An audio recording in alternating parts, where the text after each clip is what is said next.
So my first reaction to this question is to set aside the issue of what to study or teach, both because many others have, I think, better crystal balls about the issues of importance, and because the nature of universities is to study everything.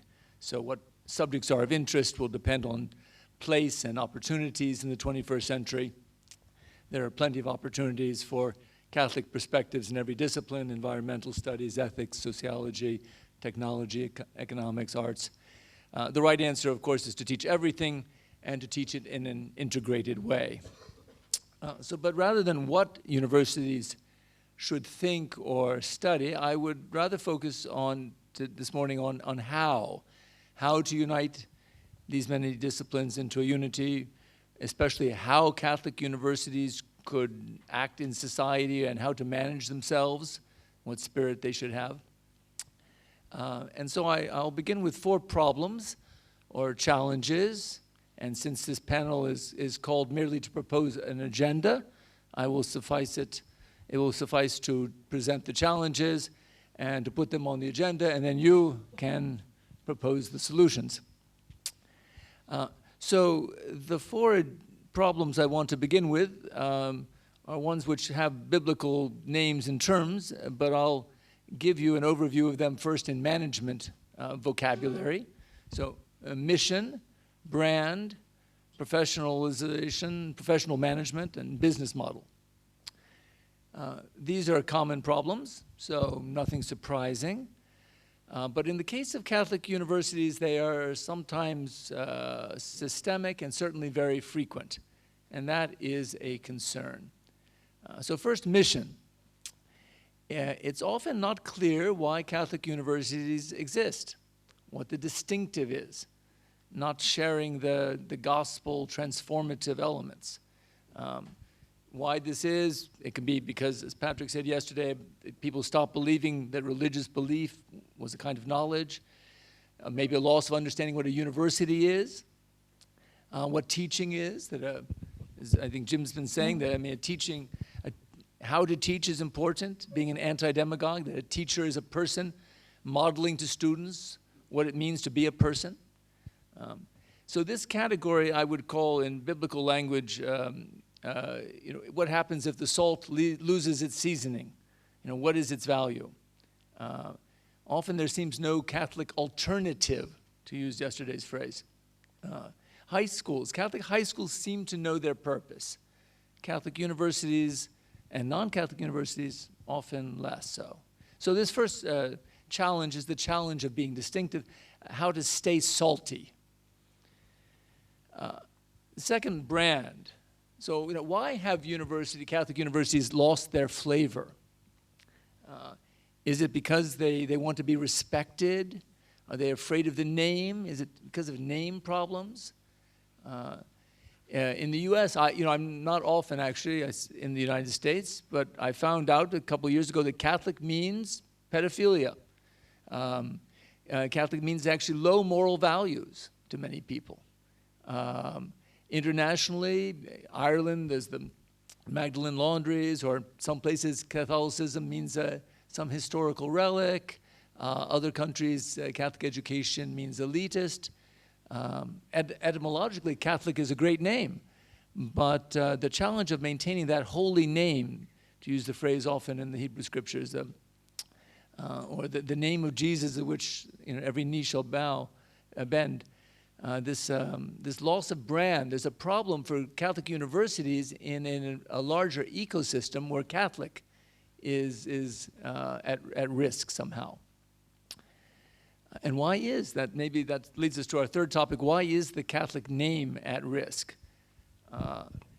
And I think one of the reasons is lawsuits about the church and management, somehow not able to do things well.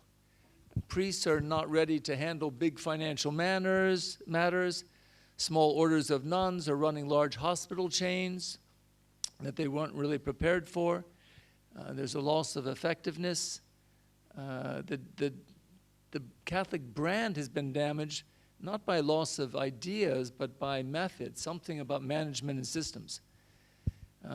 a little just case study that's concerning me is some of you may know that the Catholic University of America, a national Catholic university, it could seem similar to some of our stories. The past few months been undergoing a crisis about reducing their faculty by 9%, 35 full-time professors. The plan is designed to close a $3.5 million budget gap and to stem some enrollment declines. And there's a fierce debate on campus. What is this telling us about the management? Somehow communication externally in terms of recruiting students or communicating the value of the story has been lost. Internally, there's an unhappy morale on the campus. In terms of financial management, I mean, $3.5 million I know is small change to some universities. My calculation is 1/20th of 1% of Notre Dame's endowment. Obviously, it's a rounding error, but Catholic University of America, this is a big deal. You know, almost 10% of the faculty, they're talking about retiring. Something has gone wrong with the planning or something. The marketability of the Catholic identity, is that the issue? Is it misreading the brand? Is it strategic direction of the university? Catholic University of America is kind of a special blend of a German research university like Johns Hopkins at the period and of Newman's Oxford. And so maybe the problem is it has two missions, and that can be as dangerous as having no mission. Or is it lack of clear responsibility? The board is half made of bishops who are really more concerned about their own diocese. It's not under a religious order. Whatever the case is, something there is and I think will continue to be a challenge about management. And if we were looking for a biblical phrase, it would be good stewardship, or maybe not quite right, but the loss of the economy of salvation. Somehow it's a misuse of the phrase, but somehow we're not connecting the dots between good intentions and ideal results. And why is this happening further? Is there a loss of business model? Why is it that Notre Dame has how many billion dollars endowment? 7, 8, 12 billion dollars of endowment, and Catholic University of America, a flagship institution, as founded, the Bishops University of America is undergoing a crisis because of the cost of a home in Chicago, suburban Chicago. Something is wrong with our stewardship or our management model someplace. Yeah. So but maybe to put a little question mark, there could be nothing better in the world, of course, than to have a $12 billion endowment. But maybe one of the questions is that business model. Once upon a time, Catholic institutions operated on charity and volunteerism, and not on government funding or piling up endowments.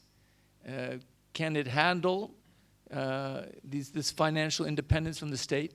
The Jesuit universities, one of the reasons they don't have huge endowments is that in many cases they didn't really start to have endowments to the 50s, because Ignatius of Loyola was very clear about that you should trust in God's providence, and you shouldn't be piling up treasures today, and if it's really a good work, you know, God will provide. Why do you need to be having an endowment just in case?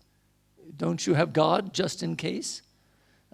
Should maybe the Catholic alternative is to be, you know, risking it all and operating in a different business model with Matthew's lilies of the field. So the question of business model, I think, at some stage will be on the agenda in the 21st century. Is it financial independence through endowment, or this question of relying on the state, as many universities do in Europe? Is that a good model? So US universities supported by tuition, European universities by state funding in some way. That's a question we talk about here at UKU. And so in the end, biblically, is this the phrase of challenge of serving two masters, God and mammon, or the coin with the head of Caesar, giving to Caesar what is Caesar and to God what is God. So the marriage with the government can have unhappy stories at the end of it. So those are 4 challenges. Let me just give a coda at the end with a kind of institutional analysis. Like all institutions, universities have 3 categories of assets. They have people, processes, and resources. And of these, I just want to think about the most important, which is people. How are we doing? How are Catholic universities doing with their people? Administrators, the founders and leaders of Catholic universities for many years were religious orders, bishops. Are they ready and prepared for the 21st century and how to run this game? The change in vocations, where will this lead things? Are we moving towards community-led Catholic universities? The faculty, so Ex Corde Ecclesiae expects at least 50% of the faculty to be Catholic. I mean, and whatever the number is, it doesn't matter specifically, but the point is, I think, is that you have to have enough people on board who have the Catholic virus in order to infect the other people, okay? And so it's a case of critical mass. And this is not true in many universities, I would say. And I would say it's very hard now in the United States, at least, to find enough Catholic faculty to maintain that character. Notre Dame is lucky that it can attract people with financial resources. There are a few other small colleges that are really trying, and I would say many universities aren't really trying. They're recruiting through processes that are not mission-led, and then they're trying to have some identity seminars for a week for new faculty about what a Catholic university is. But I'm not sure also the general demographics of Catholics who are finishing doctorates in much of the world. Could you staff how many Catholic universities? In the United States, maybe that could be a little quiz game later to put your bets on it. I'm thinking maybe you could do 20 universities in the United States with the Catholic intellectual quotient at present, which is 10% of the Catholic universities. Catholic University of America, a place which has tried on mission, and now the faculty there is in low morale. So not only is quantity an issue, but something about the community, Catholic intellectual life. Then there's students. So students are, of course, a key element, or the people of an institution. Maybe you can correct me, but I'm often told it's the students that kept Notre Dame Catholic in the 80s and the 90s, when suddenly, before Notre Dame realized that the faculty had kind of shifted. And so how Catholic are the Catholic students? What do we expect of them? I mean, the world has changed a lot. Children are not growing up in religious traditions. There are fewer feeder schools, fewer Catholic high schools, or environments from which students come. Catholic universities have always assumed that the students were already evangelized. They were already Catholic when they came. The Catholic universities are not well prepared to be evangelizing, beginning sometimes elementary discussions of faith with students. And that's going to have to obviously be an issue. Now, of course, I mean, there are some Catholic universities in the world, like as in Taiwan or something, which are mission situations where it's understood that the majority of the students are not Catholic.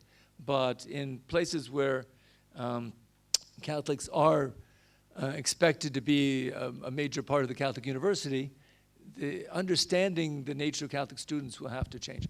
And I might just add in here, as a final note, the question of Catholic students in non-Catholic universities.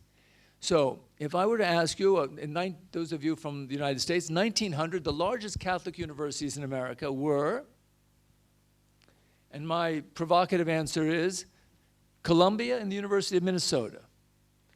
they had the largest number of Catholic students, more than the number of Catholic students at Georgetown or Boston College, which was very small places.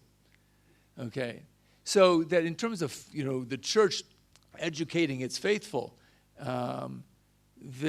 somehow the Catholic University has to be also involved with the Catholic intellectual space, which has to be involved with Catholics who are on the faculty and who are in the student body of non-Catholic universities. Thank you.